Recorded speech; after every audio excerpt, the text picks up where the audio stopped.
প্রাকবর্ষার বৃষ্টিতে ভিজেছে দক্ষিণবঙ্গের বেশ কয়েকটি জেলা। আনুষ্ঠানিকভাবে আজ অথবা কাল দক্ষিণবঙ্গে বর্ষা প্রবেশের ফলে সক্রিয় হয়েছে মৌসুমি অক্ষরেখা এবং সেই মৌসুমি অক্ষরেখার প্রভাবে কিন্তু কাল রাত থেকে জেলায় জেলায় বৃষ্টি শুরু হয়েছে।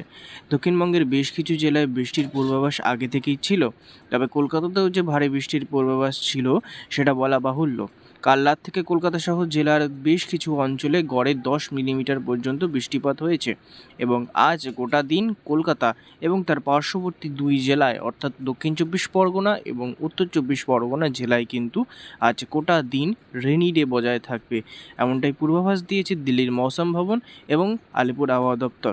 উত্তাল হবে সমুদ্র, তার কারণ বঙ্গোপসাগরে তৈরি হয়েছে একটি ঘূর্ণাবর্ত, আর সেই ঘূর্ণাবর্তের জেরেই কিন্তু আজ সকাল 7টা থেকে বুধবার বিকেল 4টে পর্যন্ত সমস্ত মৎস্যজীবীকে বঙ্গোপসাগরে যেতে নিষেধাজ্ঞা জারি করা হয়েছে।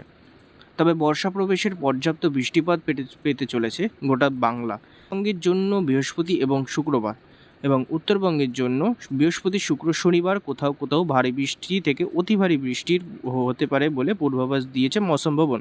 তবে উইকেন্ডে অর্থাৎ শনি এবং রবিবার দুই বঙ্গে ভারী বৃষ্টির পূর্বাভাস থাকছে, এমনটাই জানিয়েছে দিল্লির মৌসুম ভবন এবং আলিপুর আবহাওয়া দপ্তর। এখন দেখার বিষয় বর্ষা কতটুক মানুষের আশা পড়তে পারে। ওই